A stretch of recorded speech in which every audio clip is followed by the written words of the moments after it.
অনেক সুন্দর।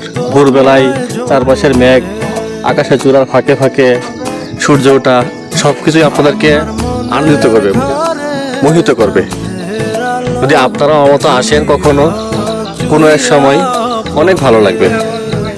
আমি আশা করবো আপনারা সবাই ঘুরতে আসবেন, বাংলাদেশকে জানবেন, বাংলাদেশকে চিনবেন, বাংলাদেশকে অনেক বেশি ভালোবাসবেন। ধন্যবাদ।